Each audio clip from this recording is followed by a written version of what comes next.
A baby's heel.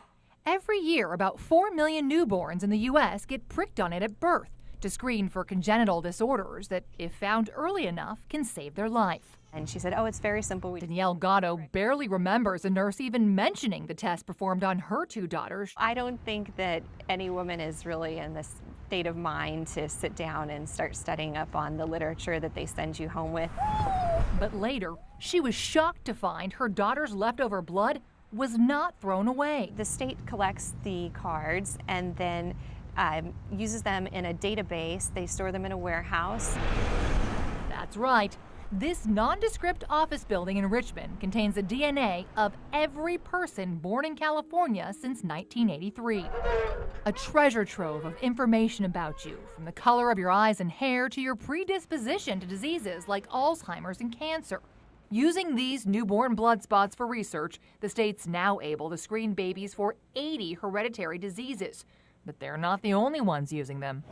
Law enforcement can request them, and private companies can buy them to do other research without your consent. That's not for the state to decide. Like Danielle, I had no idea my daughter's DNA was being stored until sifting through my hospital documents for this story. The only reference, this newborn screening form filled out in a stranger's handwriting without even a spot for my signature. The Department of Public Health declined our request for an interview, but does point out parents can ask to have the blood spots destroyed. They also say the DNA is de-identified, so it can't be tracked back to the child. But Yaniv Ehrlich with Columbia University and the New York Genome Center says there's no way to guarantee that. His research demonstrated how easy it is to take anonymized DNA, cross-reference it with online data, and connect it to a name. You need to have some training in genetics, but once you have this sort of training, the attack is not very complicated to conduct. But he doesn't see the privacy risk as a drawback. I want to stress that sharing genomic information is highly important to advance biomedical research.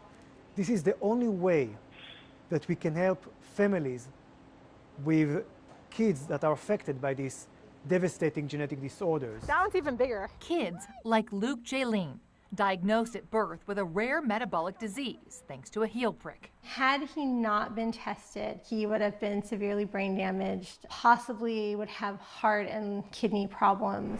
She's thankful the state stored DNA of millions of babies born before hers. If blood spots hadn't been saved, they wouldn't have been able to make the test that saved my child's life. But Danielle thinks the state should at least have to ask her consent before storing and selling her daughter's DNA. We're at the beginning of a frontier of so much genetic research. There's no knowing at this point in time what that information could be utilized for in the future. Danielle requested her children's blood spots be destroyed. Meanwhile, her husband, Assemblymember Mike Gatto, introduced a bill this year that would have required informed consent from parents. It was killed by opposition from both the state and the industry. Julie Watts, KPIX 5.